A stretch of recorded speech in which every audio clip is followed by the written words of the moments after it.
Open floor plans are challenging. They are spacious and airy. Yes, light flows freely. Conversation travels easily from one area to another.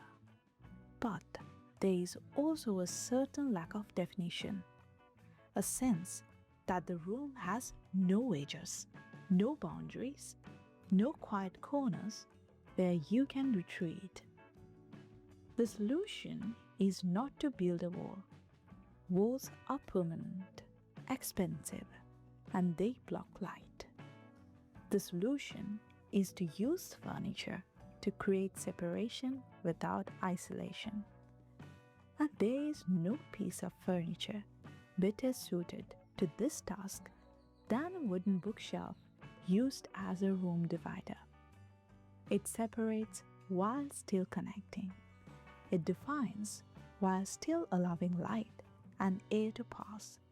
It creates two rooms out of one without sacrificing the openness that made you love this space in the first place. Think about what a bookshelf does when it is placed against a wall. It holds books, obviously. It displays objects. It adds warmth and texture to the room. But when you pull that same bookshelf away from the wall and place it in the middle of a room, everything changes. It becomes an architectural element. It creates a back where there is none. It establishes a hallway, a nook, a separate zone. The room is no longer a single volume. It is now a series of spaces with its own character, its own purpose, its own feeling. And because the divider is made of shelves, not solid panels, the separation is permeable. You can see through it, talk through it, read through it. The connection between the two sides remains, but it is now mediated by the books and objects that live on the shelf. The height of a room divider bookshelf matters enormously.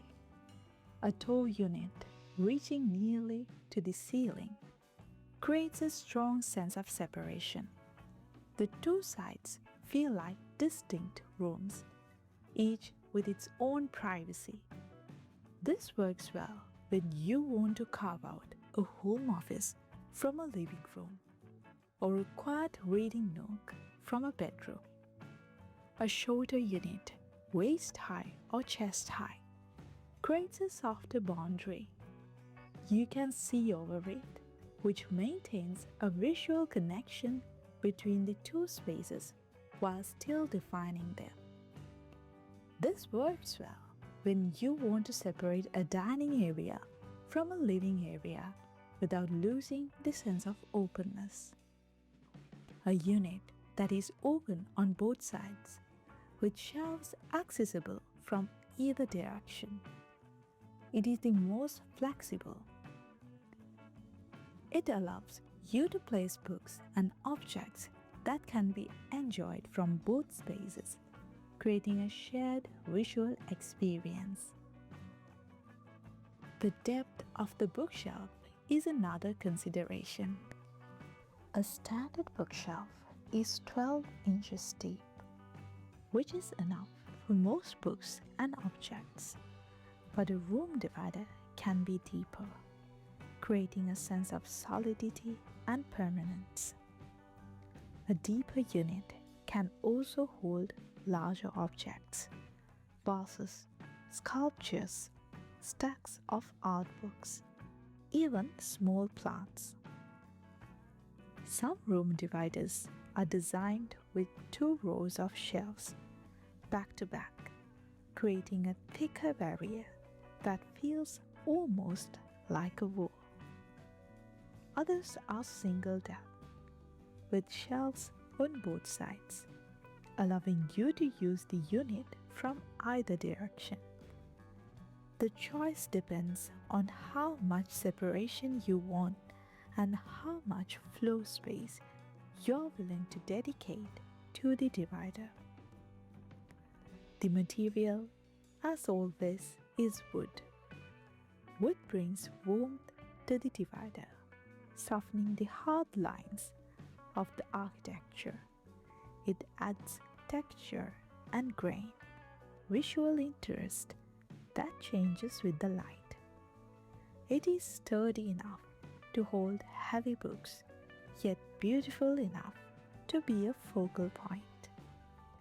A divider made from pale maple or birch feels light and modern, its clean lines blending seamlessly with contemporary spaces. A divider made from rich walnut or cherry feels more substantial, more traditional, a piece that anchors the room. A divider made from oak with its bold grain and sturdy presence feels honest and enduring, a piece that will last for generations. Each wood brings a different character to the divider, and through it, to the spaces it creates. For those who rent, a bookshelf room divider is especially appealing. You cannot build walls in a rental. You cannot make permanent changes. But you can place furniture.